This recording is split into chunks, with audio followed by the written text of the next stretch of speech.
بهنيكم خطوة مهمة جدا، ونحن يعني مهمة كثير انه نحن يعني ننقل ثقافتنا وحضارتنا يلي هي من ضمنها هي الفن السوري لهون على استراليا، وضروري كثير انه الشعب الاسترالي كمان انه يعرف يعني في اشياء كثير يعني غامضة عنه ما بيعرفها. فيعني هذه رسالة يعني الحقيقة نحن بنشكر القائمين على العمل، وبنشكر يلي قبلوا الدعوة واجوا يعني بنعرف نحن قديش مشقة السفر، وبنعرف قديش بعيدة استراليا عن بلدنا سوريا، ونتمنى يعني كل توفيق وكل نجاح.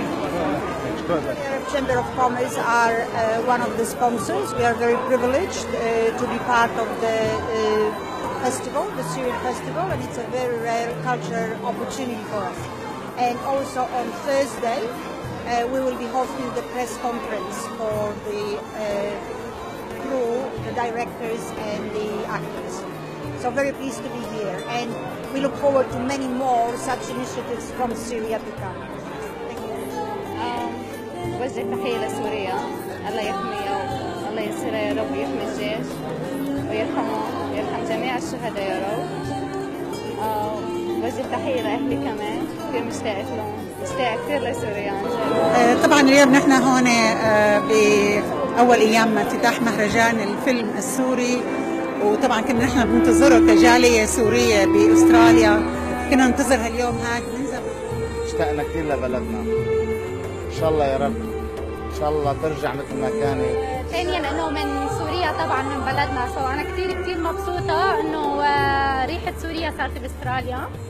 كلنا فخر واعتزاز بأن نرى الثقافة السورية تأتي إلينا من أرض الوطن إلى بلاد الازدراء. أن سوريا فيها حياة، سوريا مش مثل ما بيصوروها الإعلام الغربي، سوريا هي موجودة ولا حتى موجودة بهذا الوقت. هيدا شيء كثير منيح، وفرصة لأول مرة بتصير هون بأستراليا. بيجوا هيك فنانين وبيخلونا نجتمع كسوريين لنوصل فكرة غير اللي على العالم كله عم يشاهدها على القنوات العالمية.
وانا بالنسبه لي بقول ممثلين الكبار ومنتجنا الممتع عم يدافعوا عن وطننا من خلال الفن، وهو احد الاسلحه المهمه حاليا نجمل صورة بلدنا، صورة هذا العالم الغالي اللي ورانا، صورة سوريا.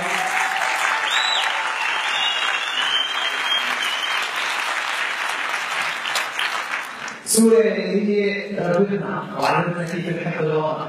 سوريا هي الأم اللي علمتنا شو يعني اللون الأحمر والأسود والأبيض والنجمتين الخضر. هاي الافلام تعجبكم. الافلام طبعا مستوحاة من الاحداث اللي عم نعيشها بسوريا. هاي الافلام تصورت بظروف صعبه كثير. بحب لكم انه نحن كنا تقريبا عم نغامر بحياتنا ولو حتى نقدر نصور هاي الافلام، بس الحمد لله يعني كان في ايمان، كان في حماس انه لازم نعمل هذا الشغل، لانه بالاخير نحن من خلال هاي الافلام عم نقول انه نحن سوريين، نحن عندنا الحق بالحياه، عندنا الحق انه نكون مثل اي انسان اخر باي مكان بالعالم. Allow me to invite my favorite 3 Syrian stars. The woman who I can't go actually if they are not with me all the time. So first of all, I would like to introduce Madame Sabah Jalali.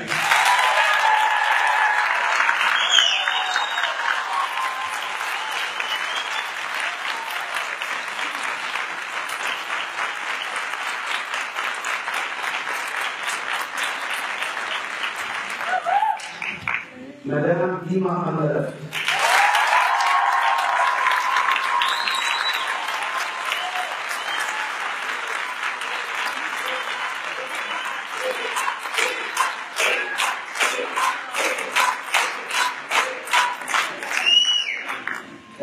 Mrs. Mansour Fiasa.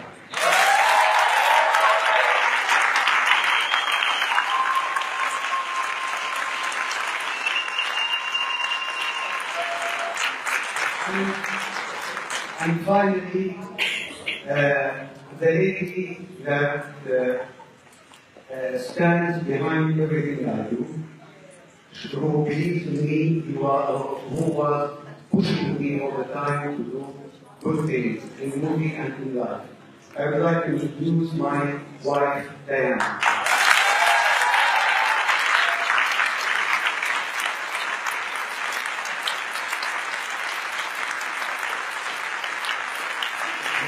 سعادة القنصل الجمهورية العربية السورية أستاذ مهند الدبارة، تفضل.